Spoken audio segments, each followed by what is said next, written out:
So hello everyone, आपण आज वारसाच्या through हा एक लेक्चर ऑर्गनाईज केला. जसं तुम्हाला माहिती असेल, आज माधवराव पेशव्यांची 248 पुण्यतिथी आहे आणि त्या निमित्ताने आपण आमचं व्याख्यान ठेवलंय. आज आपले वक्ते आहेत गुरुप्रसाद कानिटकर. त्यांचं माधवराव पेशव्यांवरचं पुस्तक हे लवकरच पब्लिश होत आहे आणि त्यामुळे ते आज आपले गेस्ट आहेत. आणि आता लँडेड ओव्हर टू आणि ते आता आपल्याला माधवराव पेशव्यांचा एक जीवनपट पूर्ण समजावून देतील. त्यांच्या आयुष्यातल्या काय महत्वाच्या घटना होत्या किंवा काही इंटरेस्टिंग टिपबिट्स असतील तर ते पण सांगतील. So over to. Thank you Ashutosh, धन्यवाद. एकच मी प्रथमेशला फक्त सांगतो की तू रेकॉर्डिंग सुरू कर. हा प्लीज. प्रथमेश, तुला ऐकू येत असेल तर काहीतरी कन्फर्मेशन दे. Done done. आणि बाकीच्या सगळ्यांनी व्हिडिओ आणि ऑडिओ सगळंच बंद ठेवा, स्क्रीन प्रेझेंटिंग वगैरे. आशु एक सेकंड होल्ड. येणार नाही. आशु एकच सेकंड थांब. You carry on. Wait for a minute. बाबा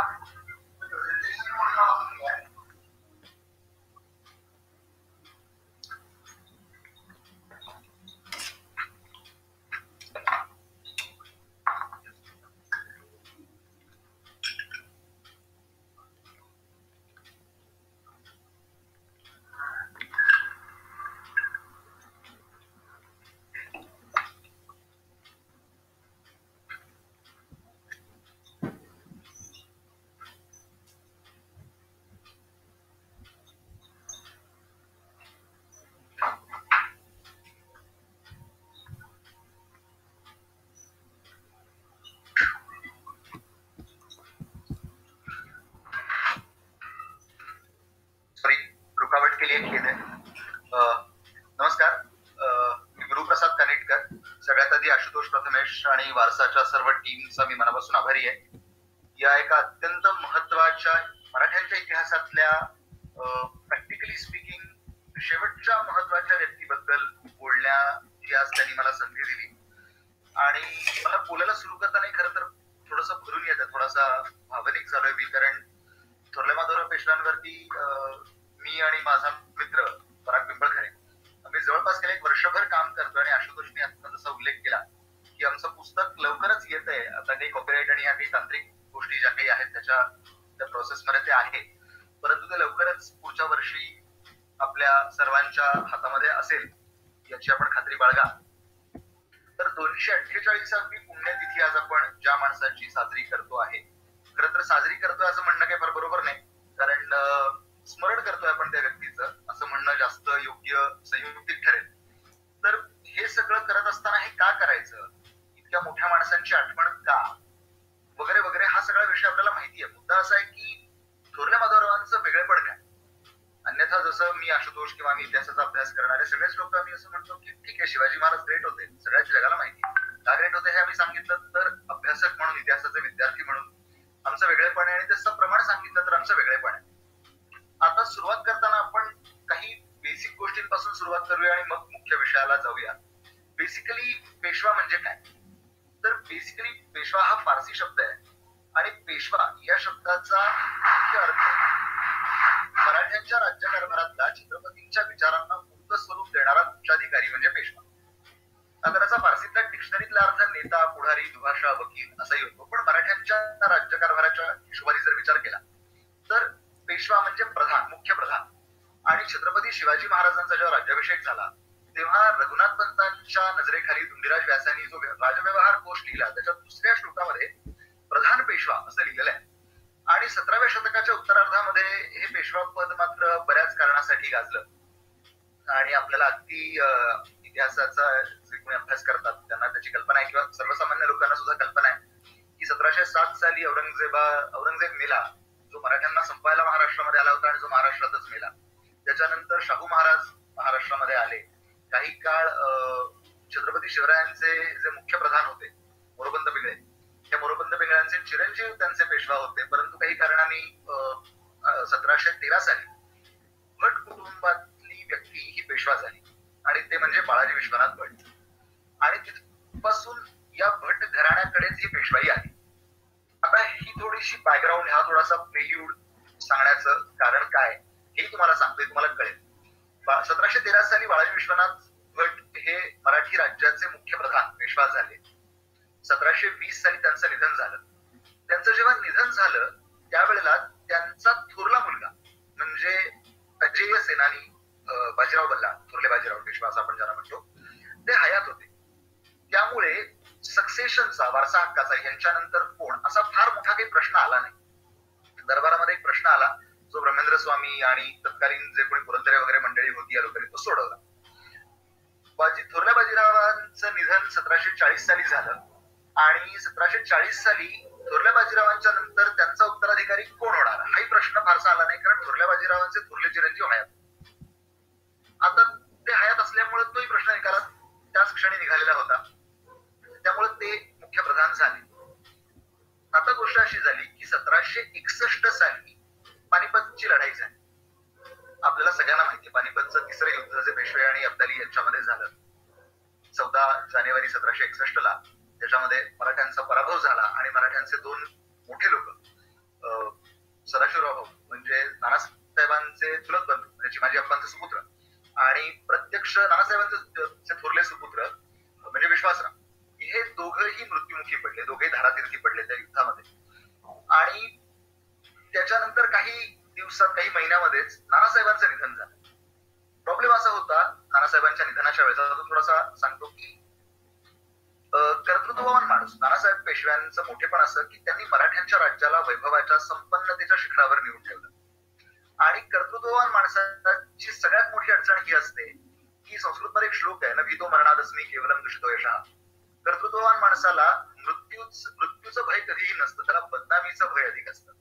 आणि अडचण अशी होती त्यांची की आपल्या आजोबांनी ज्याला पाणी घातलं, खत पाणी घातलं, आपल्या वडिलांनी ज्याला मोठं केलं आणि आपल्या हातात दिलं, ते राज्य, ही जबाबदारी आपण पेलायला असमर्थ ठरलो, आपण नाकर्ते ठरलो, असं आपल्यावरती ठपका कुठेतरी आला आपण हे मोठे युद्ध हरल्यामुळे असा. आणि त्याच्यामध्ये आपला मुलगा, आपला अत्यंत प्रिय असा मुलगा आणि अत्यंत त्याचा आपला चुलत भाऊ हा युद्धामध्ये मारला गेला. हे त्यांना कुठेतरी आतमध्ये खात असण्याची अगदी स्वाभाविक शक्यता आहे आणि ते नैसर्गिक आहे. शेवटी मोठ्या पदावर बसलेली माणसं ही सुद्धा हाडामासाची माणसंच असतात. त्यांनाही आपल्याला, तुम्हाला, मला असणाऱ्या सर्व भावना त्या माणसांनाही त्या लागू असतात. त्यात काही फार वेगळा फरक असतो अशात अजिबात ते भाग म्हणण्याचं कारण नाही. फक्त एवढंच असतं की ती योग्य प्रसंगी योग्य प्रकारे ते डिस्प्ले करतात किंवा करत नाही, तेवढाच फरक असतो. नंतर 1761 साली ज्या वेळेला नानासाहेबांचं निधन झालं त्यावेळेला त्यांचा थोरला मुलगा हयात. म्हणजे पानिपतच्या युद्धाचा निकाल समजा काहीही लागला असता, जिंकले असते, हरले असते, हा मुद्दा आलाय. परंतु जर का विश्वासराव परत आले असते तर हा प्रश्नच आला नसता की मुख्यप्रधान कोण होणार. आता थोरला मुलगा यांचा हयात नाही, मग काय होणार. आता अडचण अशी झाली की त्याच्यामध्ये आता सलग दोन पक्षच पडले मग स्टेट की काही लोक हे राघोबा दादांच्या बाजूला गेले, पक्षात गेले, आणि काही लोक हे कन्फ्युजन मध्ये होते की त्यांचं असं म्हणणं होतं की आता काय करायचं हे आपल्याला कळतच नाही. परंतु माधवरावांच्या मातोश्री गोपिकाबाई या अत्यंत धोरणी आणि मुत्सद्दी राजकारणी होत्या, उच्च दर्जाच्या मुत्सद्दी आणि राजकारणी होत्या. त्यांनी ती सर्व हालचाल त्वरेने केली आणि माधवरावांना पेशवाईची वस्त्र ही त्यांनी मिळवून देण्याची व्यवस्था केली. आता हे एवढाच भाग का सांगता येतो माधवरावांच्या आयुष्यातला, त्यांचा पूर्वायुष्यातला भाग अगदीच तपशिलात सांगायचं तुम्हाला तर 16 फेब्रुवारी 1745 ला त्यांचा जन्म झालाय सावनूरला. 9 डिसेंबर 1753 साली त्यांचा विवाह झाला आणि 20 जुलै 1761 मध्ये त्यांची पेशवा म्हणून त्यांची पेशवा पदावर त्यांची नेमणूक झाली. आता गोष्ट काय आहे ह्याच्यात की त्याच्या अलीकडची माहिती आता गंमत अशी असते की ते काही थोरले चिरंजीव नव्हते नानासाहेब पेशव्यांचे, त्यामुळे ते उत्तराधिकारी होतील, वारस होतील असं कोणाला फार कधी वाटलं नव्हतं. त्यामुळे इतिहासकारांनी, म्हणजे आता इतिहासकार म्हणूया आपण, किंवा तत्कालीन जे कोणी लोक होते त्यांनी त्यांची काही फार नोंदच ठेवलेली नाही. त्यामुळे त्याच्याबद्दलच्या फारशा खात्रीलायक नोंदी ह्या पेशवा होण्यापूर्वीच्या, सत्ताग्रहण करण्यापूर्वीच्या आपल्याला फारशा आढळत नाही. परंतु पेशवा झाल्यानंतर काय घडलं हे जास्त इंटरेस्टिंग आहे, कारण माणूस पूर्वायुष्यात त्यांनी काही केलेला असो हा मुद्दा आलाही ना. परंतु पेशवा झाल्यानंतर मात्र सगळ्यात मोठ्या दोन अडचणी माधवरावांच्या समोर होत्या. एकतर 2-3 प्रॅक्टिकली सांगायचं तर सगळ्यात महत्वाचं म्हणजे म्हणजे कमी वय. थोरले माधवराव जेव्हा पेशवा झाले तेव्हा ते 16 वर्षांचे होते. आपण कल्पना करू शकता, साधारण वयाच्या 16व्या वर्षी आपण मॅट्रिकची SSC ची परीक्षा देत असतो. म्हणजे साधारण ज्या वयात आपल्याला आपले आई वडील, आई किंवा वडील हे परीक्षेला सोडायला जातात आणि पेपर संपला की घ्यायला येतात, त्या वयामध्ये हा माणूस इतक्या प्रचंड मोठ्या मराठ्यांच्या राज्याचा मुख्य प्रधान होऊन त्या पदावरती, त्या मसनदीवरती बसलेला होता. मुलगाच म्हणावा लागेल, खरं माणूसही म्हणणं म्हणजे ते असं हे नाही. तर तिथपासून पुढे काय घडायला लागलं, तर ही पहिली मुख्य म्हणजे वय कमी ही हा पहिला त्याचा फॅक्टर होता. दुसरा फॅक्टर असा होता की काका म्हणजे राघोबा दादा, या राघोबा दादांचा सततचा उच्छाद मरेपर्यंत त्यांना त्यांनी कधी स्वस्थ बसू दिलं नाही. म्हणजे मी किंवा इतिहासाचे आमचे विद्यार्थी असणारे किंवा आम्ही सगळे मित्र मी बोलतो की अगदी त्यांचं वेळा भोपळ्यासारखं प्रेम होतं, की म्हणजे भोपळ्यावर विळी पडली काय किंवा विळीवर भोपळा पडला काय, हिशोब काय, तर तेवढं जे काही प्रेम असेल ते असंच काका पुतण्यांचं आयुष्यभर प्रेम होतं. त्याला काय इलाज नाही, म्हणजे ते तसं होतं, हे जग जाहीर आहे. आणि तिसरी सगळ्यात मोठी समस्या पॉइंट त्यांच्या आयुष्यामध्ये जी आली ती म्हणजे त्यांचा आजारपण. त्या आजारपणाने मात्र त्यांना अगदीच नामोहरम करून टाकलं, पण ते त्यांच्या शरीराला केलं, त्यांच्या मनाला केलं. सगळ्यात महत्वाची त्यातली तर पेशवा झाल्यानंतर ह्या अडचणी त्यांना सोडवायच्या, त्याच्यातला सगळ्यात महत्वाचा फॅक्टर आहे तो म्हणजे पानिपताच्या युद्धामध्ये जो काही पराभव झालेला होता, त्या पराभवामध्ये एक समजून घेतलं पाहिजे आपण की आपण काही सगळे तसे प्रॅक्टिकली युद्धशास्त्राचे अभ्यासक विद्यार्थी असतो तसं नाही, किंवा आपण प्रत्येक माणूस युद्धाकडे वेगवेगळ्या दृष्टिकोनात बघत असतो. परंतु युद्धशास्त्र म्हणून स्पेसिफिकली त्याचा जे अभ्यास करतात किंवा इतिहासाचा जे अभ्यास करतात त्याची कल्पना असते. म्हणून आपल्यालाही सांगतो थोडस की कुठल्याही योद्ध्याला प्रॅक्टिकली फील्डवरती सगळ्यात जो शेवटचा पर्याय असतो तो म्हणजे फिजिकली 1 to 1 जाऊन युद्ध करणं. अन्यथा ते शक्यतो शांततेच्या मार्गाने गोड बोलून जर का तो विषय सोडवता आला तर तो सोडवावा अशी साधारणपणे एक पद्धत आहे. कारण आपल्याकडे शास्त्रामध्ये साम दाम दंड भेद या 4 गोष्टी सांगितलेल्या आहेत. त्यामध्ये भेद हा सगळ्यात शेवटचा सांगितलेला आहे. त्याचं कारण तेच आहे की भेदामध्ये सर्वाधिक नुकसान होण्याची शक्यता आहे. म्हणून भेद शक्यतो टाळावा आणि सामोपचाराने, म्हणजे साम म्हणजे सामोपचाराने प्रश्न सोडवता आले तरी यावे. परंतु पानिपतला काही तसं घडलेलं नव्हतं. पेशव्यांचा मराठ्यांचा पराभव झालेला होता हे, आणि त्याच्यामुळे एकतर मनुष्यबळाचं झालेलं प्रचंड नुकसान, प्रचंड मोठं आर्थिक नुकसान, त्याच्यापेक्षा आणि सगळ्यात महत्वाचं या सगळ्यातलं की मोडलेलं मनोधैर्य मराठ्यांचं, हे उभं करून मराठ्यांचं राज्य पुन्हा स्ट्रीमलाईन करणं ही माधवरावांच्या समोरची सगळ्यात मोठी आव्हानं होती. त्यातलं हे राज्य जे आहे मराठ्यांचं राज्य हे स्टॅबिलाइज करणं हे त्यांच्या समोरचं सगळ्यात मोठं आव्हान होतं. आणि ते त्यांनी आपल्या 10-11 वर्षांची तशी प्रॅक्टिकली म्हणायला गेलं तर काही मोठी कारकीर्द नसते. म्हणजे आपण पाहिलेलं आहे की लोक आजच्या काळात सुद्धा आपण पाहतो की लोक एका संस्थेमध्ये कंपन्यांमध्ये 30-30 वर्ष नोकऱ्या करतात. त्या मनाने 10-11 वर्षांची तसं म्हणलं तर कारकीर्द ही काळाच्या परिप्रेक्षात बघायला गेलं म्हणजे वर्षांच्या तर ती काही तशी फार मोठी नाहीये इन टर्म्स ऑफ टेन्युअर. पण इन टर्म्स ऑफ ऍक्टिव्हिटी जर म्हणालात तर ती प्रचंड मोठी आहे, प्रचंड इंटरेस्टिंग आहे. कारण प्रत्येक वेळेला दिवस, महिने, वर्ष असंच काही मोजायचं असतं असं काही नियम नाहीये. कामाच्या रूपातही आपल्याला ते मोजता येतं. आणि माधवराव प्रचंड वर्कहॉलिक अशा प्रकारचे होते आणि वेळ परिस्थिती अशी होती की त्यांना वर्कहॉलिक होण्याशिवाय काही पर्यायच नव्हता. आणि ही सगळी जी चॅलेंजेस त्यांच्या समोर येत गेली ती चॅलेंजेस त्यांनी फार ताकदीने फेस केली. म्हणजे आपण कल्पना करू शकणार नाही की त्यांच्यामध्ये काय म्हणतात म्हणजे परिस्थिती जशी पडली तसं काय म्हणतात ते हे म्हणजे प्रसंग शूराला धीर देतो अशी एक म्हण आहे. तर ते खरोखर शूर होते, त्यांच्याकडे धीरही होता आणि म्हणून ते सगळ्या सिच्युएशन फेस करू शकले. आणि आता इथून पुढे आपण बघूया की त्यांनी ती सिच्युएशन कशी फेस केली इव्हेंट बाय इव्हेंट, जे काही आपल्याला रफली आपल्याला पाहता येईल ते आपण याच्यामध्ये पाहूया. तर गोष्ट अशी आहे की सगळ्यात आता महत्वाची गोष्ट काय आहे ह्या सगळ्या याच्यामध्ये, तर सगळ्यात पहिल्यांदा जो काही त्यांना त्रास होता तो निजामाचा. दक्षिणेमध्ये तेव्हा मोठ्या फोर्सेस, मराठ्यांचं सगळ्यात मोठं राज्य होतं, सगळ्यात पॉवरफुल राज्य मराठ्यांचं होतं. आणि हे मराठा सरदार हे भट पेशवा जे होते या सगळ्यांच्या कर्तृत्वाने ते आलेलं होतं. ते राज्य विद्या असं काही फ्री ऑफ कॉस्ट कोणाला येत नसतं, त्याच्यासाठी फार श्रम करायला लागतात. पण मराठ्यांचा अगदी सख्खा शेजारी म्हणजे निजाम आणि हा एकमेव त्याचा उद्योग होता तो म्हणजे मराठ्यांना सतत छळत राहणे. आणि छळणे म्हणजे काय करणे, तर छळणे म्हणजे जरी सगळं ठरलेलं होतं तरी सुद्धा मी पैसे कुणाला द्यायचे, चौथाईचे जे पैसे आहेत ते मी कुणाला द्यायचे, ते मी ह्यांना द्यायचे का मी ते त्यांना द्यायचे, ह्यांना द्यायचे का त्यांना द्यायचे, म्हणजे सातारच्या छत्रपतींना द्यायचे का करवीरच्या छत्रपतींना द्यायचे. हे एक त्याचं कायमचं रडगाणं होतं. त्याच्यावरनं तो पैसे देण्यावरनं कायम खळखळ करायचा. मराठ्यांच्या राज्यामध्ये घुसणे, हल्ले करणे मराठ्यांवर, मराठ्यांना त्रास देणे, हे सर्व उपद्व्याप तो करायचा. आता ह्याचा बिमोड करणं ही काळाची गरज झालेली होती. आणि याच्या पूर्वी सुद्धा ज्या वेळेला निजामानी मराठ्यांना त्रास दिला त्या वेळेला तो दर वेळेला मार खाऊन दिला.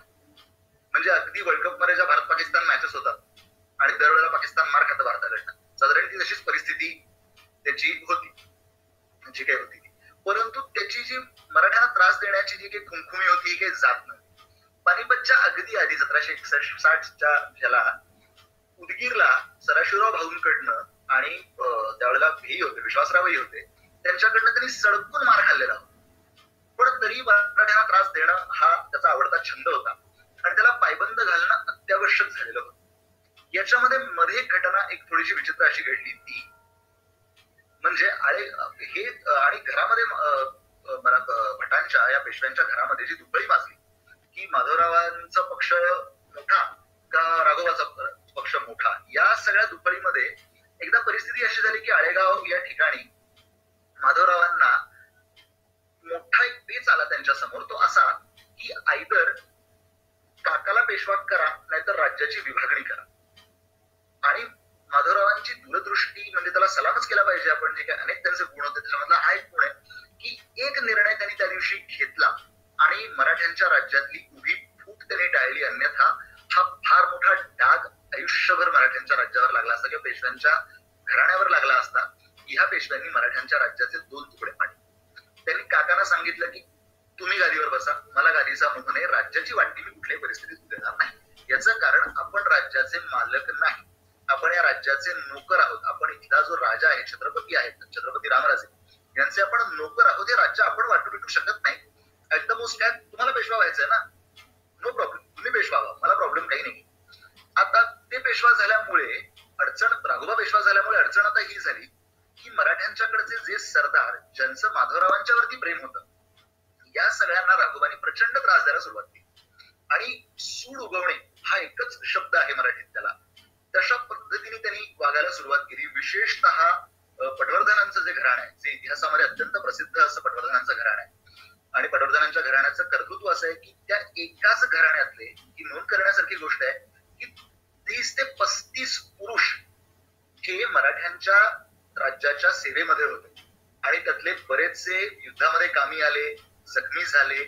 परंतु लॉंगेस्ट टेन्युअर एका घराण्याने जर का कोणी मराठ्यांच्या राज्याची सेवा केली असेल तर ते म्हणजे पटवर्धन. म्हणजे जसे पेठे होते, परंतु पेठे कुटुंबीय होते पेशव्यांचे, ते गुजरातीतले होते, परंतु इंडिपेंडंट सरदार म्हणून जसे मोठे मल्हारराव होळकर उत्तरेमध्ये फार मोठं बसतो होतं मल्हाररावांचा, किंवा शिंदे होते, तसे दक्षिणेमध्ये पटवर्धन. तर या पटवर्धनांना त्रास द्यायला सुरुवात केली. अशा अनेक लोकांना त्यांनी त्रास द्यायला सुरुवात केली. म्हणून हे सगळे एकदम निजामाच्या पक्षामध्ये गेले. आता निजामाच्या पक्षामध्ये गेल्यामुळे मराठ्यांची स्ट्रेंथ कमी व्हायला लागली आणि हा फार मोठा अडचणीचा प्रसंग मराठ्यांच्या समोर, पेशव्यांच्या समोर येऊन उभा राहिला. आणि निजाम तर आता निजामाला चेव आला. निजामाचा जो दिवाण होता विठ्ठल सुंदर परशुराम हे त्याचं नाव, आणि त्याचा नातेवाईक, त्याचा मेहुणा म्हणजे कंधार नावाचा एक किल्ला आहे, त्या कंधारचा तो राजा, खरं तर त्याचं नाव विनायक दास. ह्या दोघांना तर मग आता चेवच आला. यांनी पुण्यावर स्वारी केली, पुणे लुटलं, पर्वतीच्या देवळाला हात घालण्यापर्यंत यांची मजल गेली, वगैरे वगैरे वगैरे सगळे उद्योग झाले. आता ह्यांना काय आहे, त्यांना मराठ्यांचं लढण्याचं तंत्रच यांना कधी कळलं नाही. खरं सांगायचं तर मुघलांच्या त्या कुठल्याही माणसाला धडपणे कधी मराठ्यांचं लढण्याचं तंत्रच समजलं नाही. मराठ्यांनी त्याच्या जागेवर म्हणजे औरंगाबादला घुसून लूटमार करायला सुरुवात केली. पण याच्याने प्रश्न सुटणारा नव्हता. गोदावरीच्या तीरावरती 1763 साली, 1763 सालातली गोष्ट सांगतो मी तुम्हाला. 10 ऑगस्ट 1763 ला राक्षस भुवनाची जी लढाई झाली त्याचा प्रिल्यूड थोडासा तुम्हाला आता सांगतोय, तिथपर्यंत आपण आलोय. तर राक्षस भुवनाच्या वेळेला प्रसंग असा झाला की मराठ्यांच्याकडे पॉवर नाही, लढायचंय, शक्ती नाहीये, निजामाला फेस करायचंय, करणार काय आता. आणि हे सगळे लोक हे राघोबाला वैतागून निजामाच्या बाजूला जाऊन उभे राहिले, जे खरं तर आपल्या बाजूने उभे राहायला हवे. मग त्यावेळेला सखाराम बापू, म्हणजे साधारणपणे एक बराचसा काळ सखाराम बापूंबद्दल बरंच निगेटिव्हच किंवा वाईटच बोललं गेलंय, परंतु एक चांगली गोष्ट सांगतो की या सगळ्या प्रसंगामध्ये हे सगळं सोडवण्यामध्ये आणि हे सगळे निजामाकडे गेलेले सरदार परत आणण्यामध्ये सखाराम बापूंचा फार मोठा वाटा आहे, हे नाकारता येणार नाही, नाकारण्यात काही अर्थही नाही. आणि तपशिलामध्ये याच्यामध्ये जे पूर्व पुरंदरे नावाचे फार मोठे इतिहास संशोधक होते, त्यांनी त्याच्याबद्दल तपशीलवार लिहिलेले. तर त्या फार तपशिलात जात नाही मी, परंतु त्यांनी आता काय ठरवलं, आता काहीतरी एक मार्ग तर काढायला पाहिजे या सगळ्यांना, नाहीतर दुसरं पानिपत लगेच 63 साली घडलं असतं गोदावरीच्या तीरावर. फक्त लोकेशन बदललं असतं, मराठ्यांचा पराभव हा ठरलेला होता. तर त्यांनी मल्हारराव होळकरांना मध्यस्थी घातलं आणि ह्या सर्व गेलेल्या सरदारांना परत बोलवलं. दुसरा एक मराठ्यांच्याकडचा त्या मिनिटाचा तत्कालिक प्रॉब्लेम असा होता, त्यावेळेचा रादर मिनिटाचा म्हणता येणार नाही, त्यावेळेचा तत्कालिक प्रॉब्लेम असा होता की मराठ्यांचा तोफखाना हा पानिपतला जवळजवळ संपलेला होता. कारण मराठ्यांच्याकडे बेसिकली तोफखान्याची चाल अशी काही फार मोठी नव्हती. गनिमी कावा हाच बेसिक मराठ्यांचं मोठं फेमस युद्धतंत्र होतं. सर्व बाजूंनी शत्रूवरती हल्ला करायचा, शत्रूला हलका करायचा, आणि जेव्हा तो हलका होऊन आपल्या कंट्रोलमध्ये येईल तेव्हा सगळ्यांनी एकत्र येऊन त्याच्यावरती हल्ला करायचा आणि त्याचा पराभव करायचा. हे त्यांचं स्टँडर्ड टेम्पलेट युद्धतंत्र आहे मराठ्यांचं कायमचं. हा तो गनिमी कावा. आता झालं काय की गोदावरीच्या तीरावरती हे दोन्ही पक्ष समोरासमोर आले. फक्त प्रॉब्लेम असा झाला की निजामाचा सगळा तोफखाना हा गोदावरीच्या एका बाजूला राहिला आणि विठ्ठल सुंदर दुसऱ्या बाजूला आला, आणि काहीही कम्युनिकेशन करता येईना. आणि त्या सगळ्या राक्षस भुवनाच्या लढाईमध्ये निजामाचा डिसायसिव्ह पराभव झाला. डिसायसिव्ह म्हणजे किती डिसायसिव्ह तुम्ही कल्पना करा. साधारणपणे 1713-14 सालापासून मराठ्यांना सतत त्रास देणारा निजाम 1763 सालानंतर एकदा जो मार खाऊन गेला, तो 1795 सालापर्यंत त्यांनी मराठ्यांच्या विरुद्ध मानही वर काढली नाही. या लढाईमध्ये विठ्ठल सुंदर मारला गेला, विठ्ठल सुंदर परशुराम या लढाईमध्ये मारला गेला. या लढाईमध्ये विनायक दासाराचा मेहुणा होता, हा निजामाचा लेफ्ट हँड मॅन होता, हाही मारला गेला. आणि एक प्रचंड मोठं युद्ध मराठ्यांनी जिंकलं. आणि सगळ्यात मोठी गोष्ट, या सगळ्या युद्धाचं नेतृत्व माधवरावांनी केलं. माधवरावांच्या करिअर मधली पहिली डिसायसिव्ह विक्ट्री, की ज्याच्याने कळलं की हा फक्त माणूस वयाने लहान आहे, परंतु हा माणूस कर्तृत्वाने अत्यंत उच्च आहे, हे तेव्हा त्या प्रसंगाने सर्व लोकांना समजलं. त्याच्यानंतर पुढे कर्नाटक आणि त्याच्यानंतर जो तह झाला, लँड एक्सचेंज करणं, लँड एक्सचेंज करून घेणं, हा प्रकार माधवरावांनी सक्सेसफुली केला. पण मराठ्यांचा एक दोष आहे, मराठ्यांच्या मध्ये एक सगळ्यात मोठं उणं आहे, उणीव आहे असं म्हणायला काही हरकत नाही आपण, ती म्हणजे आम्ही युद्धात कमावतो आणि तहात घालवतो. हे सगळं युद्धविद्ध सगळं जिंकलं, हे सगळं झालं, हा तह मात्र एक फारसा फेवरेबल झाला नाही. प्रॉब्लेम असा झाला की हा तह करायला गेले राघोबा दादा, आणि राघोबा दादा आपल्या भविष्यातल्या योजना आखून त्यांनी तो तह केला की जेणेकरून आपण पुन्हा फुटायचंय, आपल्याला पेशवा व्हायचंय, हे जे त्यांचं मरेपर्यंत स्वप्न जे होतं त्याच्यासाठी अनुकूल निजाम आपल्याला असेल अशा हिशोबाने तो तह ते करून आले. परंतु त्यांना काही फार निष्पन्न झालं नाही. पण तो तह झाला आणि तो मराठ्यांना काही फार पथ्यावर पडणारा तह नव्हता. म्हणजे त्या तहाची कलम जेव्हा मी वाचत होतो, म्हणजे इतक्या वर्षांनंतर, 250 वर्षानंतर जवळजवळ जेव्हा मी वाचत होतो, तेव्हा माझ्यासारख्या तशा अर्थाने युद्धाचा काही संबंध नसणाऱ्या माणसालाही कळलं की ही म्हणजे अरे इतकी काय म्हणतात, किती विनोदी अनाकलनीय अशी ही सगळी हे आहेत. तर ती त्यावेळच्या गोपाळराव पटवर्धन असतील किंवा बाबूजी नाईक बारामतीकर असतील. बाबूजी नाईक बारामतीकर म्हणजे कोण हे आपल्याला माहिती असेल, पण ज्यांना माहित नसेल त्यांना सांगतो. बाबूजी नाईक बारामतीकर म्हणजे थोरल्या बाजीरावांचे मेहुणे. थोरल्या बाजीरावांची एक बहीण ही बाबूजी नाईक बारामतीकरांकडे दिलेली होती. तर ह्या लोकांना कळणार नाही असं होणंच शक्य नाही. या लोकांना हे कळत होतं, पण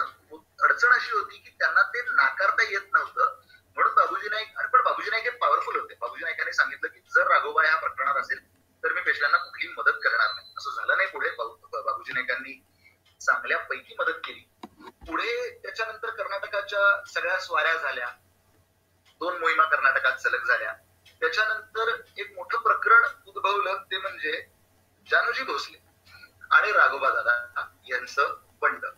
आता हा जानोजी भोसले म्हणजे कोण, तर रघुजी भोसल्यांचे हे वंशज, नागपूरकर भोसले असं आपण ज्यांना म्हणतो इतिहासामध्ये, ते या रघुजी भोसल्यांचे वंशज म्हणजे जानोजी भोसले. हे जानोजी भोसल्यांनी राघोबा दादा आणि ह्या सगळ्यांना हाताशी धरलं आणि हे सगळे उद्योग यांचे सुरू झाले.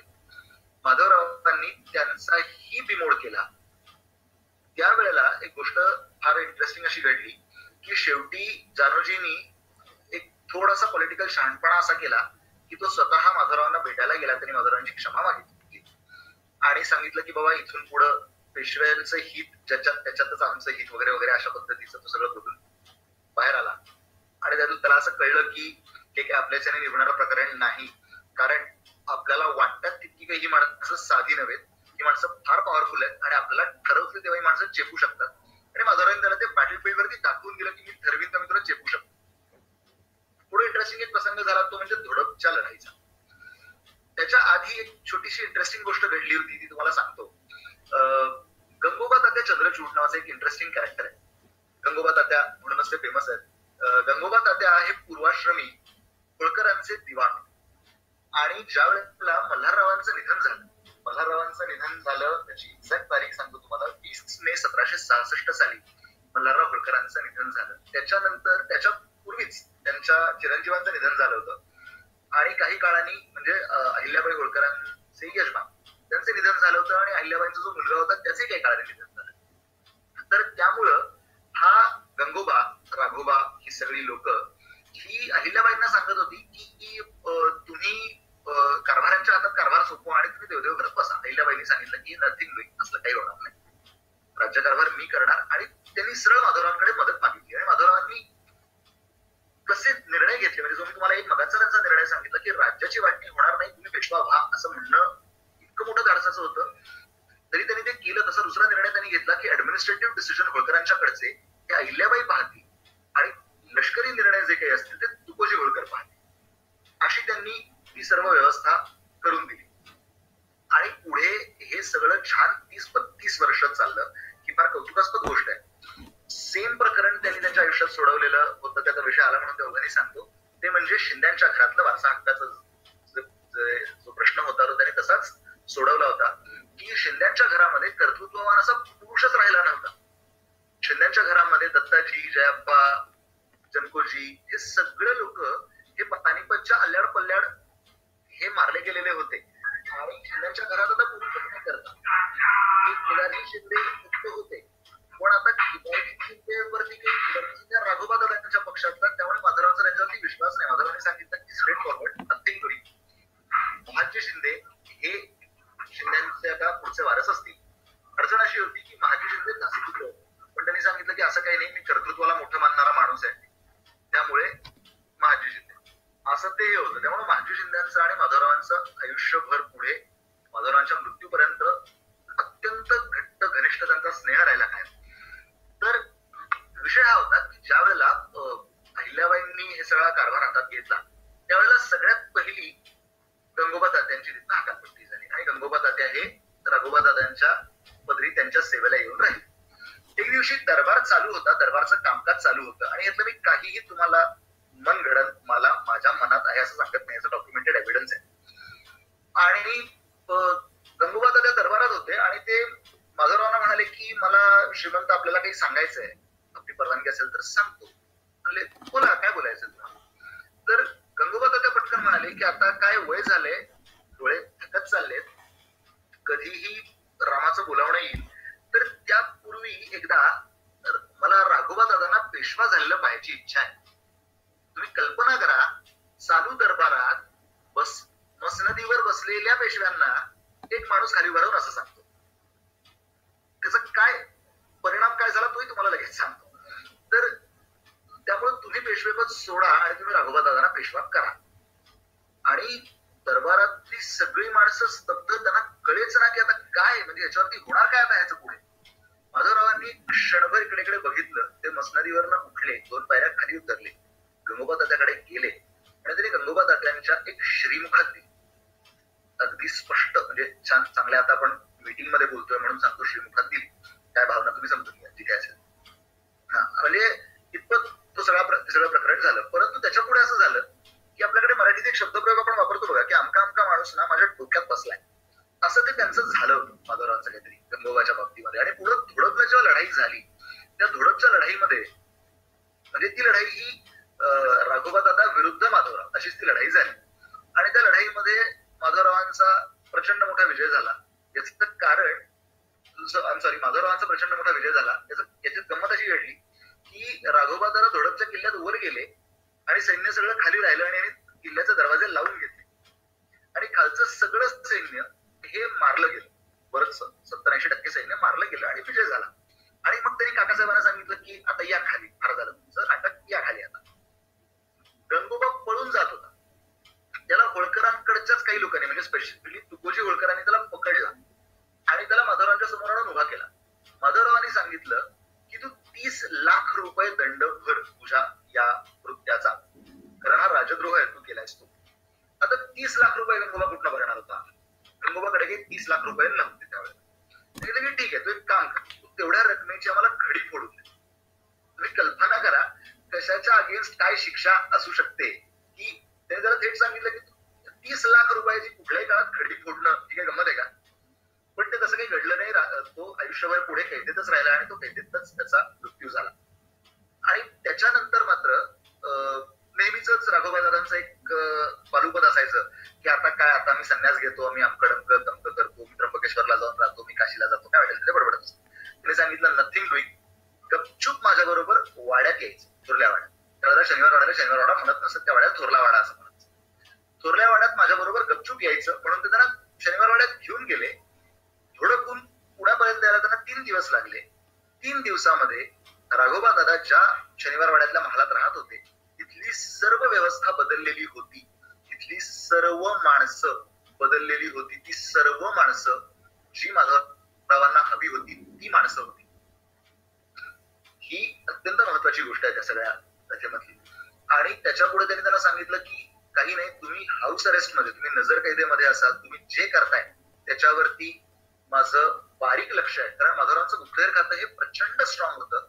एकदा त्यांनी अशी परिस्थिती खरोखर निर्माण केली होती की ज्याच्यामध्ये राघोबा दादा पळून जायचा प्रयत्न करते. म्हणजे माणसाला काय ट्रू टेस्ट ऑफ कॅरेक्टर वगैरे बघायची होती त्यांना, की हा काय सुधारलाय का नाही सुधारलाय. पण ते काही सुधारलेले नव्हते आणि त्यांनी परत त्यांना आत टाकलं. हा सगळा प्रसंग त्याच्यामध्ये घडला. याच्यानंतरची गोष्ट म्हणजे याच्या पुढे निजाम बराच तोपर्यंत मार्गाला लागलेला होता, तो मराठ्यांच्या बाजूला आलेला होता लढण्यासाठी. खरं तर पुढच्या बऱ्याचशा मोहिमा निजामाने मराठ्यांच्या बरोबर केल्या, कारण त्यालाही कळून चुकलेलं होतं की मराठ्यांची भांडण्यात, मराठ्यांची दोन हात करण्यात काही शहाणपणा नाहीये, आपण मारच खाणार आहोत. त्यापेक्षा सरळ यांच्याशी आपण काय म्हणतात, आपण यांच्या फेवर मध्ये राहावं, आपण यांना यांच्या सपोर्ट मध्ये राहावं.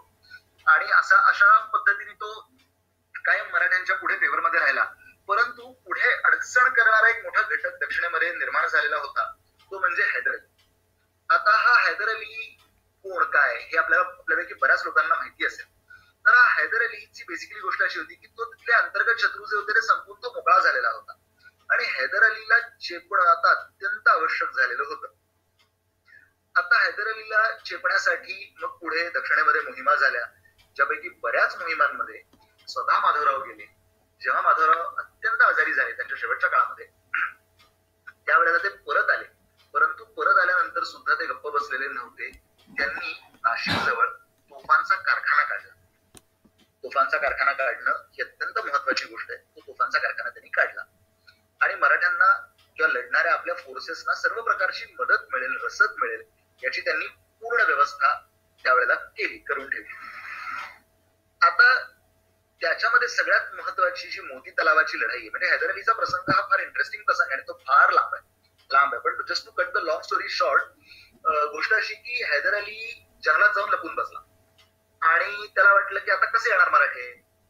पण त्या बिचाराला हे माहितच नाही की मराठ्यांचे सगळे पूर्वज हे आयुष्यभर डोंगरातच लढले. तो छत्रपती शिवाजी महाराजांच्या पासून ते आतापर्यंत ह्या डोंगरातच लढायचा अनुभव आहे किंवा जंगलातच लढायचा अनुभव आहे, यांना कमी जागेतच काम करायचा ह्यांना अनुभव आहे, हे तो बिचारा विसरला, त्याच्या लक्षातच आलं. एक दिवशी गोपाळराव पटवर्धन एक मोजके सैनिक घेऊन त्या जंगलात घुसले आणि ते हैदरला दिसतील अशा पद्धतीने ते उभे राहिले आणि त्यांनी हैदरला मागे मागे मागे म्हणजे स्वतः मागे मागे आले आणि हैदरला बाहेर काढत काढत काढत त्यांनी त्याला मैदानावर आणलं आणि मैदानावर आणून त्यांनी त्याला ठोकला आणि तो त्याचा प्रचंड मोठा पराभव झाला. पुढे त्याच्यानंतर एक जी फेमस मोती तलावाची लढाई झाली, त्याच्यामध्ये पुन्हा तो जंगलात जाऊन लपला, पुन्हा याने त्याला बाहेर काढला आणि पुन्हा याने त्याला ठोकला. याचं आणि तो पुन्हा त्यांनी मार खाल्ल्याचं सगळ्यात महत्वाचं कारण म्हणजे तो लपायला जमिनीवरनं डोंगरात गेला. ज्या डोंगरात लढायची मराठ्यांना पिढ्यानपिढ्या सवय, म्हणजे अगदी छत्रपती शिवाजी महाराजांचा अफजल खानाचा जो प्रसंग आहे हा आपल्याला सगळ्यांना माहिती आहे, जगविख्यात प्रसंग आहे. मी तो पुन्हा तपशिलात जाऊन सांगत नाही, त्याची काही आवश्यकता नाही, आपल्याला माहिती आहे. तिथपासून मराठ्यांना जंगलात लढायची, डोंगरात लढायची सवयच आहे की त्यात काय फार मोठं कौतुक आहे. आणि त्यांनी प्रचंड मोठा मार खाल्ला, मराठ्यांच्या हातामध्ये प्रचंड सामुग्री लागली. परंतु पुन्हा तोच मराठ्यांचा एक कॉमन दोष जो होता, तोच दोष मराठ्यांना नडला. तो म्हणजे सगळ्यात महत्वाचा त्यांचा दोष हा की युद्धात जिंकतात आणि तहात घालवतात. त्यांनी त्याला वेळ दिला म्हणजे तशा अर्थाने वेळ दिला नाही, त्याला वेळ मिळू दिला, त्याला म्हणजे आपण काय म्हणतो ते let him by the time, अशा अर्थाने इंग्रजीमध्ये जी फ्रेज आहे तशा अर्थाने तो पुन्हा श्रीरंगपट्टणला गेला, तो रिइन्फोर्स झाला आणि तो पुन्हा मराठ्यांशी लढायला लागला. परंतु त्याची ताकद मराठ्यांनी संपवून टाकलेली होती. याबरोबरच त्याच काळामध्ये उदयाला आलेला, त्याच्या थोडासा अधिक उदयाला आलेला एक सगळ्यात महत्वाचा घटक म्हणजे भारतातल्या परकीय शक्ती, म्हणजे ईस्ट इंडिया कंपन्या ज्या होत्या विविध, त्यातली महत्वाची ईस्ट इंडिया कंपनी. आपल्याला माहिती आहे 1761 साली पानिपतची तिसरी लढाई झाली, परंतु त्याच्या आधी 1757 साली प्लासीची लढाई झाली, ज्याच्यामध्ये क्लाईव्हच्या नेतृत्वाखाली ती लढाई झाली आणि त्याच्यामध्ये ईस्ट इंडिया कंपनी जिंकलेली होती.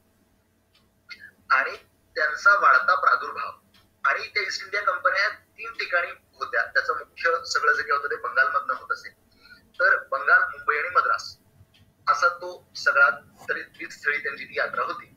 तर ह्यांना फेस करणं हा भयंकर मोठा प्रश्न होता आणि तो माधवरावांनी अत्यंत काय म्हणतात त्याला म्हणजे कौतुकास्पद पद्धतीने त्यांनी तो हँडल केला, त्यांनी तो फेस केला. याचं कारण एक फेमस वाक्य आहे इतिहासामध्ये की मला वाटतं मी चुकत नसेल तर नाना फडणवीसाचं वाक्य आहे की हे वरकड सावकार नव्हत, म्हणजे हे नुसते सावकार नाही आहेत, हे नुसते व्यापारी नाही आहेत, तर यांच्या मनीषा या काहीतरी वेगळ्या आहेत. कारण सावकार हे राज्यकर्ते होत नसतात कधी, मराठ्या इतिहासात त्यापूर्वी सावकार नव्हते असं आहे का? प्रत्यक्ष पेशव्यांच्या जवळपास सगळ्या सोयरिकी या सावकारांशीच झालेल्या आहेत. तर सावकार होतेच की, परंतु त्या सावकारांची फक्त पैशाची देवाणघेवाण, आर्थिक व्यवहार एवढाच फक्त मर्यादित स्कोप होता. परंतु हे वरकड सावकार नव्हत, हे राज्य करण्याच्याच हेतूने आलेले आहेत. माधवरावांनी प्रत्येक वेळेला आपल्याला फेवरेबल होतील अशाच टर्म्स डिक्टेट करून घेतल्या. शेवटी एक वेळ अशी आली की वेर्सलेट नावाचा जो बंगालचा सुभेदार होता, गव्हर्नर होता ईस्ट इंडिया कंपनीचा, त्याला किंवा क्लाईव्हला हे सांगावं लागलं मद्रासच्या ईस्ट इंडिया कंपनीला, जेव्हा त्यांचं हैदर बरोबर त्यांचं जे काही चाललं होतं सगळं प्रकरण, की तुम्ही टाइमपास केलात, जर तुम्ही एका वेळेला योग्य माणसाची युती केली असती, तह केला असतात, तर तुमची इतकी वाईट परिस्थिती आली नसती. याचं कारण जो आर्काटचा नवाब होता, जो खरं तर मद्रासच्या ईस्ट इंडिया कंपनीच्या अधिपत्याखाली होता, त्याचं म्हणणं होतं की पेशव्यांशी आपण युती करूया, कारण पेशव्यांची युती करणं हे आपल्याला फायदेशीर आहे. याचं कारण त्याला ईस्ट इंडिया कंपनीच्या जातातनं सुटायचं होतं, इतकं सिंपल आहे. परंतु ईस्ट इंडिया कंपनीवाले ते करत नव्हते, ते टाइमपास करत राहिले आणि माधवरावांनी ते होऊ दिलं, म्हणजे चुकून बिकून काही त्यातलं घडलं नाही. त्यांचं असं म्हणणं होतं की हे आपापसात लढून एकदा ठरवू देत, जो उरेल त्याचा काय तो बंदोबस्त आपण करूया. पण हे चालू असताना सगळ्यात महत्वाची गोष्ट म्हणजे उत्तरेमध्ये काय चाललं होतं. आता हे सगळं आपण दक्षिणेबद्दल बोललो, समांतर त्याच वेळेला पॅरलली हे सगळं घडत असताना उत्तरेमध्ये बऱ्याच घटना घडत होत्या. पानिपत नंतर 1761 जेव्हा पानिपत घडलं, त्याच्यानंतर लगेचच मराठ्यांनी उत्तरेमध्ये आपलं गेलेलं सगळं सामर्थ्य पुन्हा मिळवायला सुरुवात केलेली होती. याच्यामध्ये प्रत्यक्ष माधवराव हे उत्तरेत गेले नाही, म्हणजे उत्तरेच्या रणांगणावरती प्रत्यक्ष माधवराव गेले नाहीत, परंतु सर्व काय म्हणतात युद्ध रचना जी होती, प्लॅनिंग जे होतं, एक्झिक्युशन कसं करायचं, हे सगळं जे काही विषय हा सगळा होता, हा सगळा माधवरावांनीच ठरवून केलेला होता.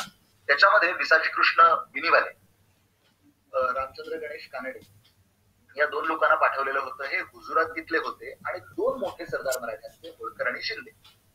या सर्व लोकांनी मिळून उत्तरेमध्ये प्रचंड मोठा मराठ्यांचा दबदबा पुन्हा निर्माण केला. पुढे तर आपल्याला पॉइंट महाजी शिंद्यांनी सगळ्या उत्तर दिशेला भगवा चक्र देऊन टाकला. काय अरे मरे त्यांनी ठेवलंच नाही.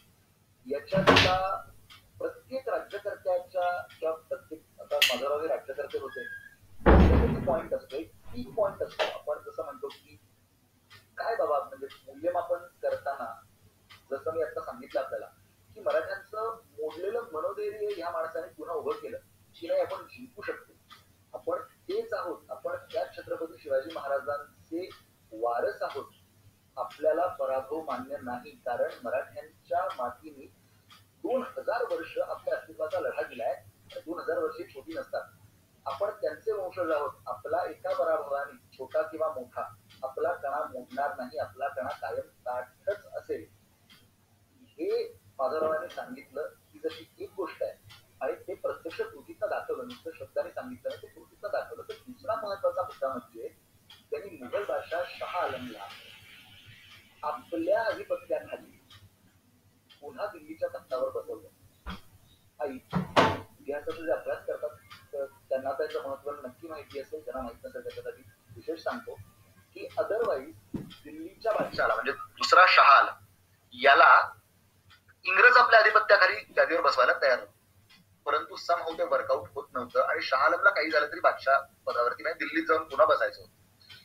तर मराठ्यांनी त्याला बसवलं. हे मराठ्यांचं सगळ्यात मोठं कर्तृत्व आणि हे माधवरावांच्या हयातीत झालं. दिल्ली जिंकली. जो मराठ्यांचा प्रचंड मोठा अपमान पानिपतावरती झाला होता, जो उपमर्द झाला होता मराठ्यांचा, तो कलंक धुतला गेला. तो कलंक धुण्याचं जे मोठं कार्य आहे हे माधवरावांच्या करिअर मध्ये झालं. हा म्हणजे ही त्यांच्या करिअरची क्राउनिंग ग्लोरी आपल्याला म्हणता येईल. अशा पुष्कळ गोष्टी सांगता येतील.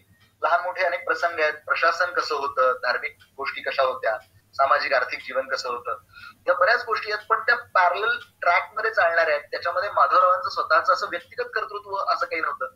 हा जे वारसा हक्काचे जे 2 प्रश्न मी आपल्याला सांगितले जे महत्वाचे होते ते, त्याच्यानंतर जो तोतयाचा प्रश्न होता सगळ्यात महत्वाचा, जो फेमस तोतयाचा प्रश्न आहे की सदाशिवराव भाऊंचा तोतया आला आणि प्रत्यक्ष एका पॉइंटला तर पार्वतीबाई साहेबांना म्हणजे सदाशिवराव भाऊंच्या पत्नी ज्या होत्या त्यांना असं वाटलं की अरे हे खरंच आपले यजमान आहेत आणि हे परत आलेत, परंतु ते सर्व यांनी सिद्ध झालं की हे काही हे नाहीये, हे हा तोतया आहे आणि यांना सगळ्यांना छान मोठ्या शिक्षाभिक्षा हे सगळं करण्यात आलेलं होतं. टू कन्क्लूड या सगळ्यात काय झालं आणि काय नाही हे आता मी आपल्याला सांगतो. आणि अशा पद्धतीची मी जी आपल्याला सांगितलं ती म्हणजे माधवरावांच्या करिअर मधल्या सगळ्या अचीवमेंट्स, मोठ्या अचीवमेंट्स सगळ्यांनी आपल्याला सांगितल्या. तर शेवटाकडे जाताना जेव्हा I just want to sum things up, फक्त सेकंद.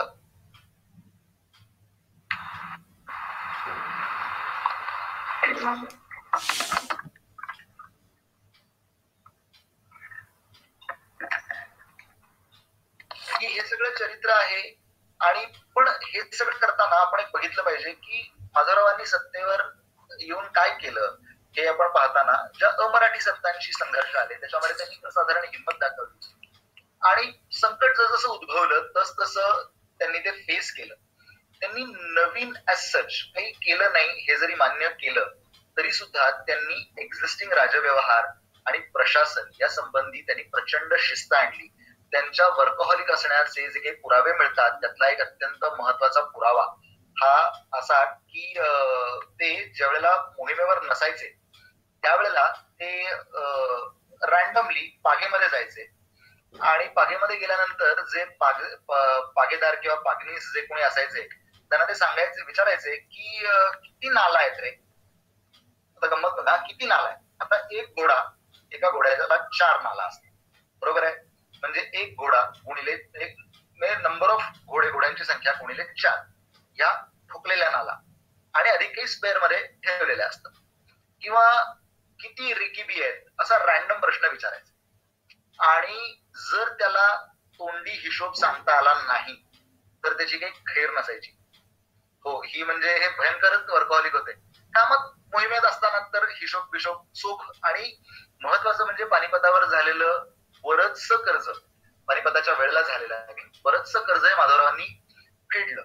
पण टुवर्ड्स दी एंड हा प्रश्न येतो, हा प्रश्न राहतो. आणि आज 250 वर्ष रफली होत झाल्यानंतर झालेली असताना आपण हे आपल्या आपापल्या घरामध्ये, आज मी तुमच्याशी गुगल मीटवर बोलतोय, कम्फर्टेबली आपण हे बोलू शकतो की काय झालं असतं तर अमुक झालं असतं तर तमुक, म्हणजे अगदीच ग्राम्य भाषेत सांगायचं तर आत्याला मिशा असतं तर काका म्हणलं असतं. पण एक असा निग्रहात राज्यकर्ता मराठ्यांचा ऱ्हास रोखू शकला असता का, तर तो रोखू शकला नसता. पण त्यांच्यामुळे राजकीय, सामाजिक, आर्थिक, लष्करी अशा सगळ्या बाजूंनी घोंगावत येणारा वादळाचा जो वेग होता तो काही काळ कमी झाला, काही काळ मंदावला. ग्रँड ऑफ जे वाक्य आहे ते फार फेमस आहे, ते शेवट सांगेन आणि विल कन्क्लूड.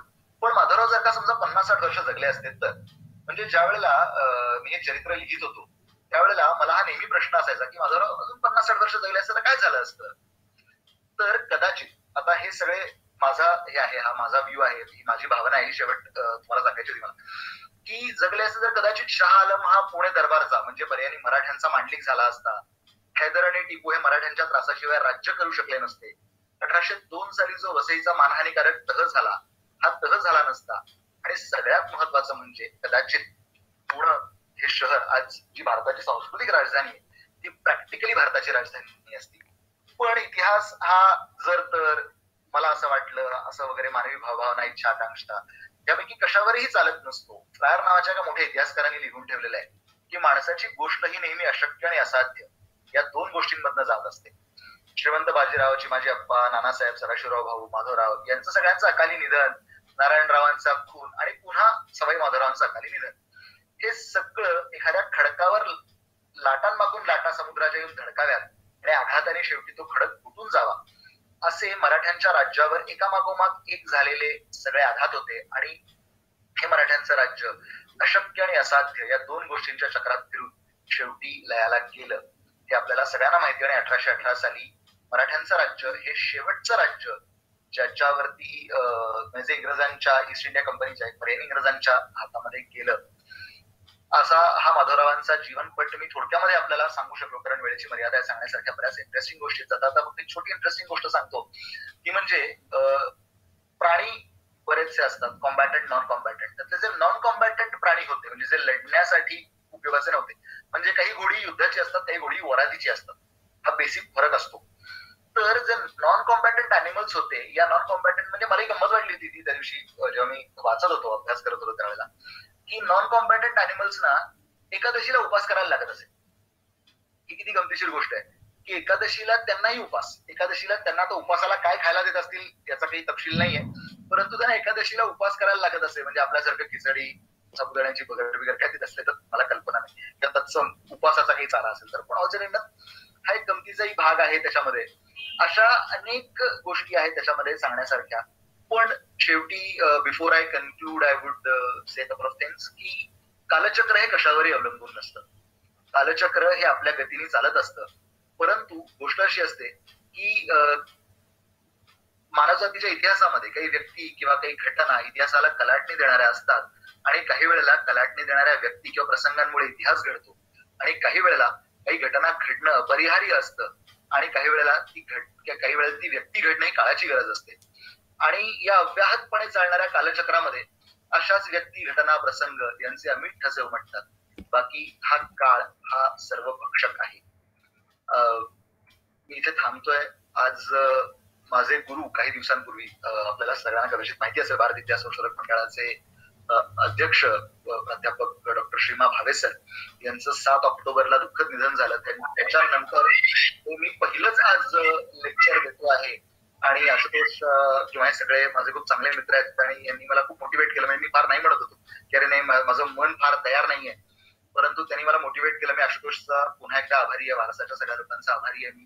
आणि हे जे माझं आज जे मी काही आपल्याला जी काही थोडीफार माहिती सांगू शकलो, हा इतिहासाचा अभ्यास करायला, सिस्टमॅटिकली इतिहासाचा अभ्यास करायला मला प्रवृत्त करणारे माझे गुरु कैलासवासी प्राध्यापक डॉक्टर श्रीमा भावे यांना श्रद्धांजली म्हणून हे त्यांच्या चरणी अर्पण करतो आणि थांबतो. धन्यवाद. आणि आता आशुतोषला मी विनंती करतो की आमचं जे आगामी पुस्तक आहे श्रीमंत माधवराव पेशवा याचं कव्हर त्यांनी लोकांना दाखवावं, कारण ऍडमिन राईट्स त्याच्याकडे असल्यामुळे तो स्क्रीन शेअर करू शकतोय.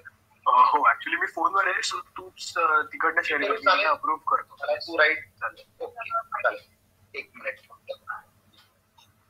वा वा वा, भारी. गुरु अनुराग बोलतोय. एक मिनिट. मस्त. कव्हर लॉन्च करतोय का? हो, कव्हर लॉन्च करतोय पुस्तकाचं. हे गुरु छान झालंय. हो, हे पुस्तकाचं कव्हर आहे. हे पुस्तक काही दिवसांमध्ये अप्रतिम व्याख्यान तुझं झालेलं आहे आणि कॉलेजमध्ये असल्यापासून तुझं म्हणजे म्हणतो ना की तुझी एक वक्तृत्व शैली, तुझं कौशल्य मी जाणून आहे. फार जवळून तुला कॉलेज पासून पाहिलेलं आहे. तुझ्या म्हणतात ना की आमच्या बॅच मध्ये तरी कुठलं तोड नव्हताच. तुझं हे संशोधन माधवरावांच्या बद्दलच तर खूपच सुंदर आहे. म्हणजे मराठ्यांचा इतिहास हा माझ्याकरता खूप हृदयस्पर्शी इतिहास होता आणि माधवरावांच्या बद्दलची जी माहिती तुझ्याकडून मला आज समजली, म्हणजे आज खऱ्या अर्थाने मी मराठा इतिहासामध्ये 0.1% अपग्रेड झालो एवढंच म्हणेन. आणि आगामी काळामध्ये, पुढील काळामध्ये पण तुझ्याकडून मराठ्यांच्या इतिहासाबद्दल आणखीन असे संशोधन आणि पुस्तकं लिहिण्याचं कार्य तुझ्या हाती घडावं ही खरोखर मनोभावी इच्छा माझी. आदित्य धन्यवाद. एक सेकंड. माझा आवाज येतोय? धन्यवाद. हा आदित्य डोंगरसाने, हा माझा वर्गमित्र. हा आणि मी एका वर्गामध्ये, एका कॉलेजमध्ये, कोल्हापूरला भारतीय विद्यापीठामध्ये एकत्र शिकत होतो आम्ही. तेव्हापासूनचा हा माझा मित्र आहे. आणि अगदी त्यांनी फेसबुकवरती बघून मला आज दुपारी त्यांनी मला फोन केला आणि त्यांनी मला सांगितलं की नाही गुरु, मी अटेंड करणारच आहे. मी कुठेही असलो, मी काहीही करत असलो तरी कुठल्याही परिस्थितीत मी आज तू बोलणार आहेस ते मला ऐकायचं आहे. त्यामुळे आदित्य, थँक्यू व्हेरी मच. अजून कोणाला काही बोलायचं असेल तर you are welcome. Hello hello. बोलताना आपलं नाव सांगा, कारण मला सगळ्यांची नावं माहिती नाहीये. ऐकू येतंय का? हो, येतंय, मला ऐकू येतंय. आपण बोला. अमृता सासवडकर. नमस्कार. नमस्कार, बोला. नमस्कार. एकतर लेक्चर फारच छान झालं. मला फक्त म्हणजे माझं एवढं अभ्यासक वाचन नाहीये, पण एक शंका अशी विचारायची होती की निजामाला जेव्हा राक्षस भुवनला हरवलं त्याच्यानंतर तहाला राघोबादादांना का पाठवलं? म्हणजे कारण असं होतं की राघोबा दादा पुण्याला आलेले होते आणि राघोबा दादा पुण्यात बसून काही उलटे सुलटे उद्योग करून नाहीयेत आणि शेवटी त्यांना एक मान द्यावा, काय म्हणतो की नाही आपण ते, म्हणजे सार्वजनिक कार्यामध्ये एखाद्याला आपल्याला बोलवायचं नसतं पण तो आला की माईक वरनं त्याचं स्वागत करायला लागतं ना. तशी ती परिस्थिती होती. आणि पुन्हा काय असतं, अडचण अशी असते की पुन्हा एक तिसरा गृहकलहाचा प्रसंग भलताच उत्पन्न झाला असता. सैन्य लढाई करून दमलेलं होतं, त्यांना पुन्हा तो टोल झाला असता त्यांच्यावरती. म्हणून माधवरावांनी विचार केला की ठीक आहे, यांना काय करायचं तर करू दे, पुढचा काय मी मार्गस्थ करायचा तो विषय मी माझ्या ताकदीने मार्गस्थ करीन. अशा हिशोबाने ते सगळं घडलेलं होतं. म्हणून माधवरावांनी राघोबादादांना तह करायला सांगितलेलं होतं. थँक्यू. आणि पुस्तक नक्की वाचू, छान झालं. धन्यवाद. Thanks lot. येस, आता तू शेअर स्क्रीन केला होतास तो परत आण, म्हणजे एकदा सगळ्या व्ह्युअर्सला पुस्तक दिसेल आणि मग आपण ऑफिशियली Q&A साठी ओपन करू. जर कोणाला काही प्रश्न असेल तर तुम्ही चॅटबॉक्स मध्ये टाकू शकता, नाहीतर तुमचा ऑडिओ बेटर वे तुम्ही मला समोरासमोर विचारा, समोर आहे. इधर वेळेस फक्त केओस करू नका, एक एक करून अनम्यूट करा. प्रश्न आपला विचारला की माईक म्यूट करा.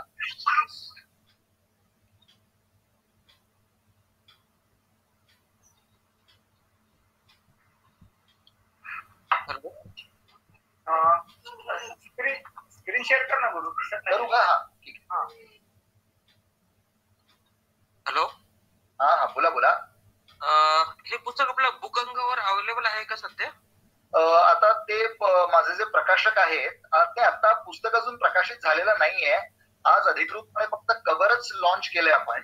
पुस्तक यायला साधारणपणे जानेवारी महिना वगैरे, जसं मी अगदी सुरुवातीला आपण होता का नाही मला कल्पना नाही, कॉपीराईट आणि ह्या सगळ्या प्रक्रियेमध्ये ते पुस्तक आहे. तर ती प्रक्रिया एकदा पूर्ण झाली की हे पुस्तक साधारणपणे जानेवारी किंवा फेब्रुवारीमध्ये, शक्यतो माझा मानस असा आहे की माधवरावांची फेब्रुवारीमध्ये 16 फेब्रुवारीला त्यांची जयंती असते तारखेनी, म्हणजे इंग्रजी तारखेनी, त्या दिवसाच्या आसपास हे पुस्तक प्रकाशित करावं अशी माझी आणि परागची आज पराग काही तांत्रिक कारणामुळे उपस्थित राहू शकलेला नाही, जो या पुस्तकाचा सहलेखक आहे, ज्यांनी बिचारांनी माझ्याबरोबर खूप काम केलंय. त्यामुळे तर जेवढं श्रेय माझं आहे तेवढं श्रेय त्याचंही आहे. हे अगदी मी नम्रपणे सांगतो आपल्याला. एक कव्हर दिसत नाही रे मला. कव्हर दिसत नाहीये? अजिबात नाही दिसत आहे. एकच मिनिट. पण मी स्क्रीन पूर्ण शेअर केलाय. नाही दिसत आहे. नाही दिसत आहे. कव्हर दिसत नाहीये. एक सेकंड. मी पुन्हा एकदा ते करतो.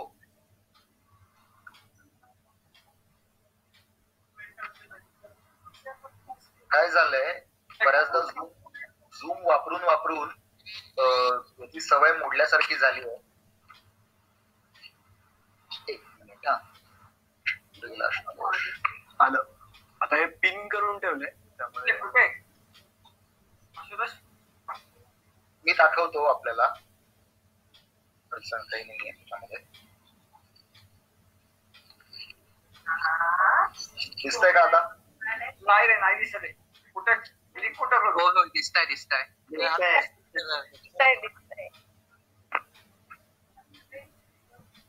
ओके. हे कव्हर आहे, आपण नंतर पण पोस्ट करू. समजा कोणाला आता नसेल दिसलं तर काही प्रॉब्लेम नाही. आणि हा व्हिडिओ रेकॉर्ड झाला आहे आणि हा युट्यूब वर अपलोड केला जाईल थोड्या दिवसांमध्ये. सो जर कोणाचा मिस झाला असेल किंवा कोणाला रिवॉच करायचं असेल तर तुम्ही करू शकता. अजून काही प्रश्न येत नाहीयेत, पण सगळे लोक कौतुक करतायत कारण खूपच छान झाला व्हिडिओ. एकदम क्रिस्प आणि प्रिसाईज, काही लांबवलं गेलं नाही, काही खूपच छान झालं. एक प्रश्न आहे. हो बोला. सॉरी, मी थोडं उशिरा जॉईन झाले. माधवरावांना शेवटी टीबी झाला होता असं आपण बरोबर आहे.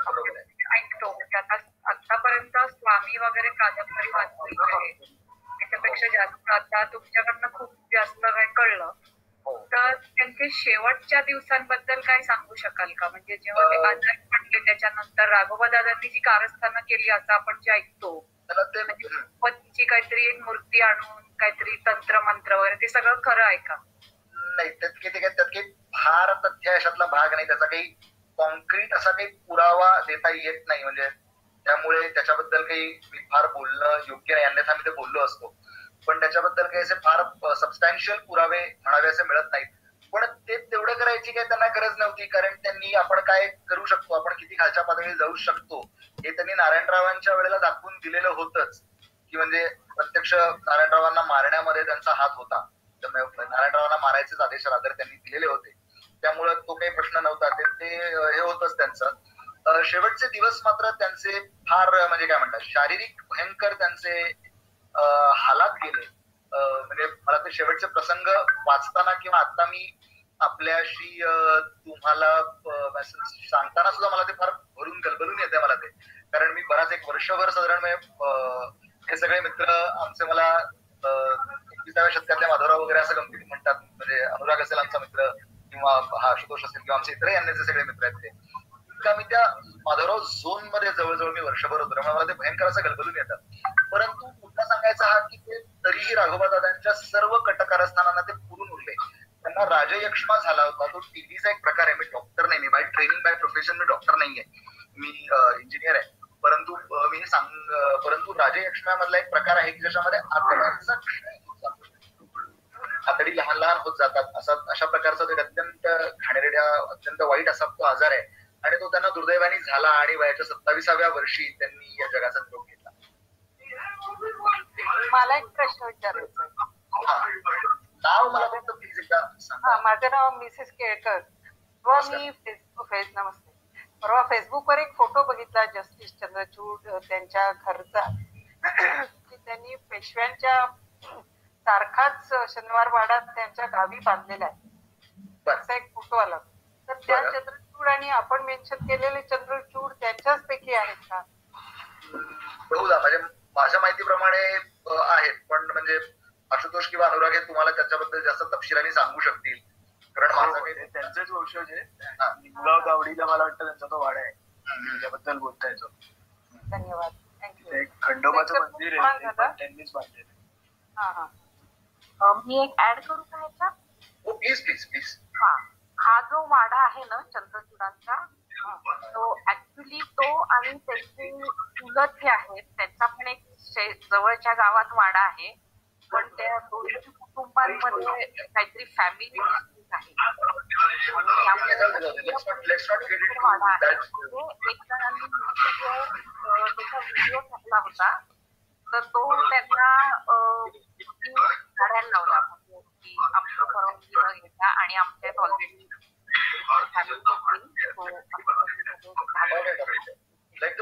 म्हणजे तू काय तो डिस्प्यूट हा काय आपला विषय नाही, तो आपण सोडवण्याचाही विषय नाही. पण तशाच जवळच्या गावात त्यांच्या अजून एक चंद्रचूड फॅमिलीचा एक वाडा आहे.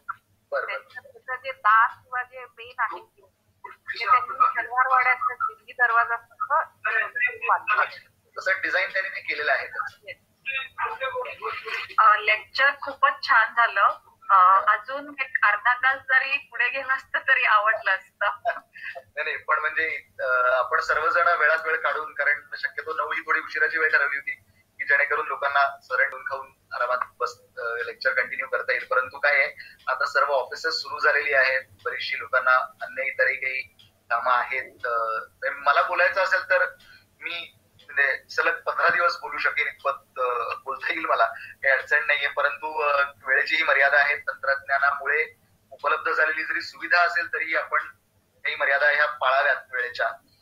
परंतु जेव्हा पुन्हा कधीही वारसाची टीम मला बोलण्याची संधी देईल तेव्हा मी अवश्य आपल्या समोर येईन. कुठलाही जो विषय ते मला देतील, जो माझ्या अभ्यासाचा असेल त्यातला, तो घेऊन मी आपल्या समोर नक्की येईन.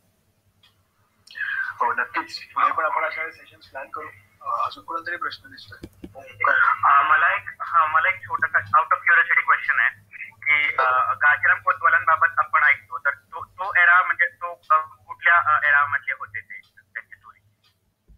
फिक्शनल कॅरेक्टर आहे? नाही, घाशीराम हे फिक्शनल कॅरेक्टर नाही. घाशीराम हा कोतवाल होता, पुण्याचा कोतवाल होता घाशीराम हा. पण ते बरंच आधीचा विषय आहे तो सगळा, तो काही माधवरावांच्या कालखंडातला विषय नाहीये. ओके चालेल, थँक्यू.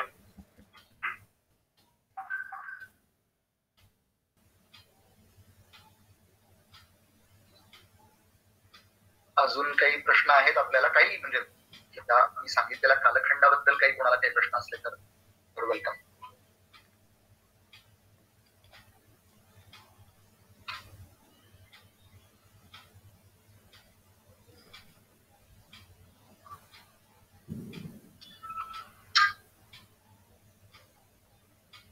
जाता जाता फक्त एक छोटासा एक प्रसंग सांगतो आणि Ashutosh, I think let's conclude. एका प्रसंगामध्ये मॉस्टिन नावाचा एक इंग्रजांचा वकील शनिवार वाड्यात भेटायला आलेला होता आणि त्यावेळेला पेशव्यांचा जो वकील होता, त्याचं नाव तोंडात मला सांगतो, तर तो त्या दालनात एकच खुर्ची होती, त्या खुर्चीवर तो बसला होता आणि हा इंग्रजांचा वकील उभा होता, ईस्ट इंडिया कंपनीचा, मुंबईला मॉस्टिन उभा होता. आणि यांनी त्याला विचारलं की आपण कोण? त्यांनी सांगितलं की मी पेशव्यांचा वकील. म्हणले पेशवे आले नाहीत का? तर त्याच्यावर त्या वकिलांनी फार छान उत्तर दिलं. ते म्हणले तू इंग्लंडचा राजा आहेस का?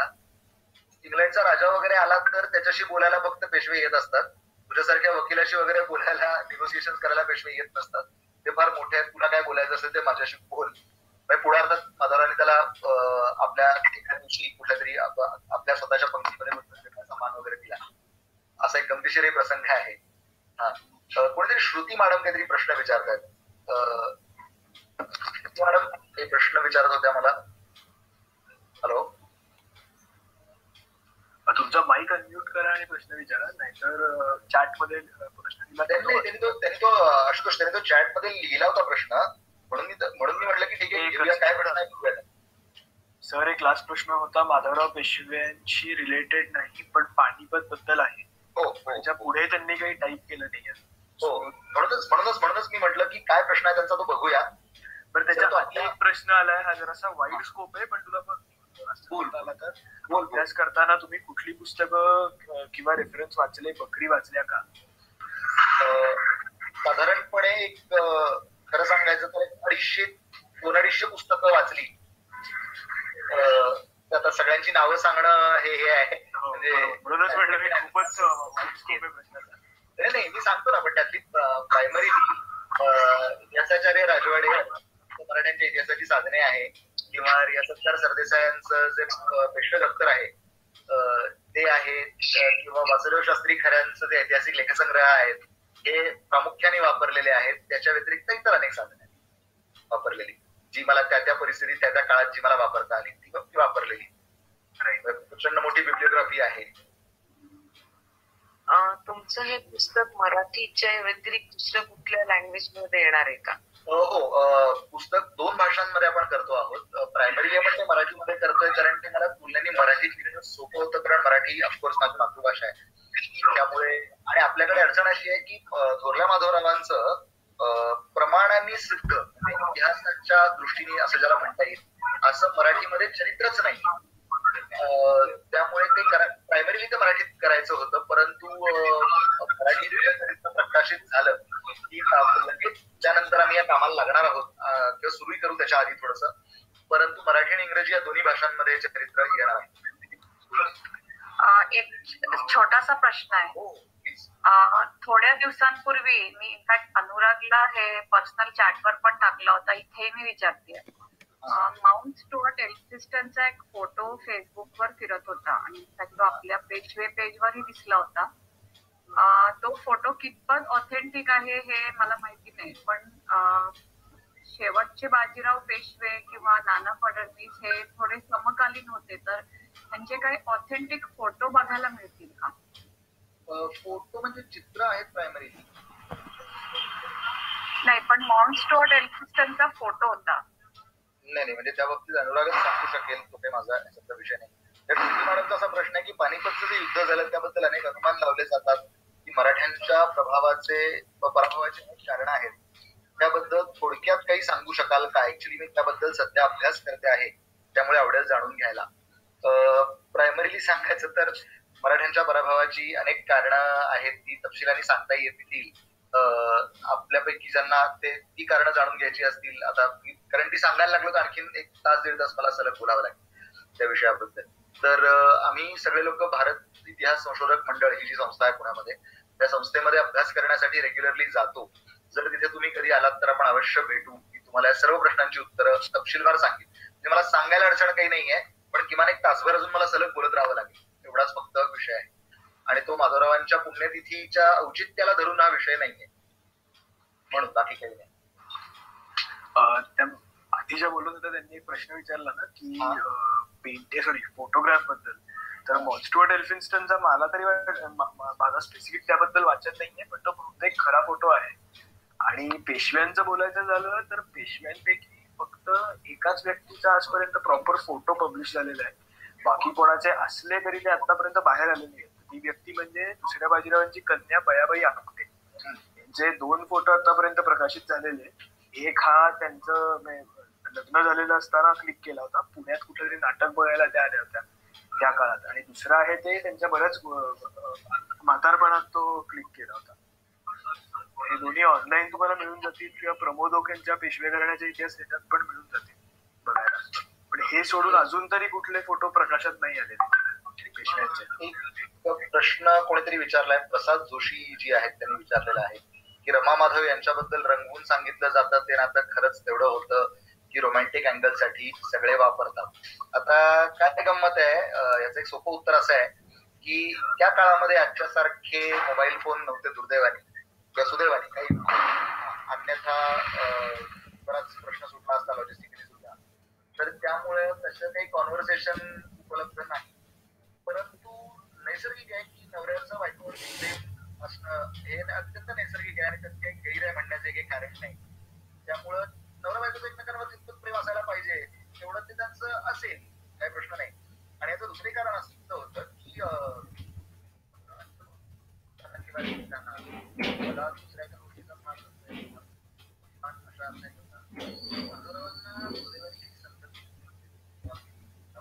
झालंच नाही. त्या काळामध्ये ज्या वेळेला प्रतिबंधक कायदा वगैरे अशी काही गोष्ट असतात तर 50 त्या काळामध्ये वंशवृद्धीसाठी म्हणून सुद्धा त्यांनी दुसरं लग्न वगैरे असं काही केलं नाही. त्यामुळे त्यांचं रमाबाई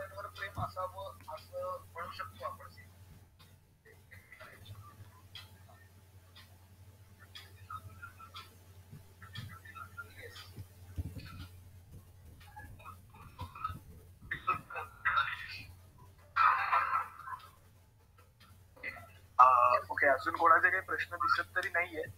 तर अजून जर असतील तर तुम्ही गुरुप्रसाद कानेटकर यांना फेसबुकवर ते पाठवू शकता, नाही तर तुम्ही व्हॉट्सअप पेजला पोस्ट टाकू शकता, नाही तर मेसेज करू शकता.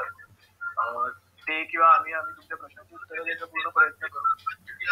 असे जर तुम्हाला अजून इव्हेंट्स हवे असतील व्हायला तर व्हॉट्सअप पेजवर तुम्ही जाऊन लाईक करा आणि तिथे सजेशन्स द्या, किंवा गुरुदादाला पण तुम्ही मेसेज करू शकता आणि आम्ही असेच इव्हेंट्स अजून आणायचा प्रयत्न करू. सो मच फॉर अटेंडिंग आणि थँक्यू गुरुदादा की तू आलास आणि वेळ काढून एवढं छानपणे बोललास. आशुतोष थँक्यू. कारण मी तुला माहिती आपलं बोलणं झालं होतं की मी काही फार तशा अर्थाने फार मोटिवेटेड नव्हतो, पण मला मोटिवेट करून तुम्हाला बोलायला लावलंस आणि बोललो. तर I am very much grateful to you opportunity. आणि वारसाच्या सगळ्या टीमचा मी पुन्हा एकदा आभार मानतो. आणि या सेशनचं रेकॉर्डिंग आहे का, तर मला वाटतं या सेशनचं रेकॉर्डिंग आहे, सेशन रेकॉर्ड केलेलं आहे. तर ते काही दिवसामध्ये युट्यूब वरती मला वाटतं आशुतोषाची अपलोड करू आपण. येस लवकरात लवकर सगळ्यांपर्यंत पोहोचवायचा प्रयत्न करू. कारण तू म्हणलास तसं बऱ्याच लोकांची इच्छा होती की नंतर ऐकायला मिळेल, प्रत्येकालाच लाईव्ह अटेंड करायला जमत नाही. हो पूर्ण प्रयत्न मी करू.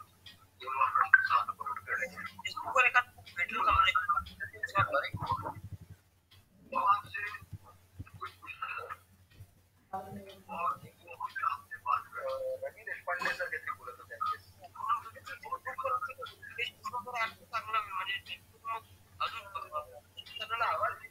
सचिन मॅडम माईक म्यूट करता का प्लीज? हा देशपांडे सर बोला. माझं म्हणणं होतं की तुम्ही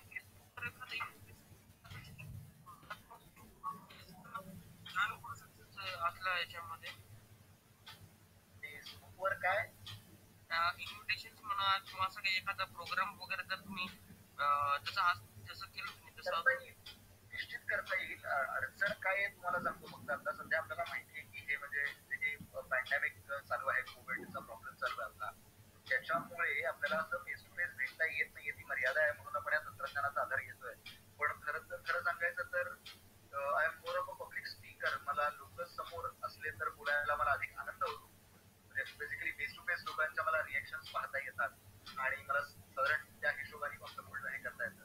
तर ज्या वेळेला हा सगळा म्हणजे परमेश्वराकडे प्रार्थना आहे की हे संकट लवकरात लवकर निघून जावं, त्याचा इलाज जो काही आहे तो लवकरात लवकर मिळावा आणि पदार्थ मुक्त व्हावे, जेणेकरून आपल्याला पुन्हा भेटता येईल सगळ्यांना एकत्र, म्हणजे वन टू वन भेटता येईल आपल्याला आणि एखादं लेक्चर आपल्याला जरूर करता येईल.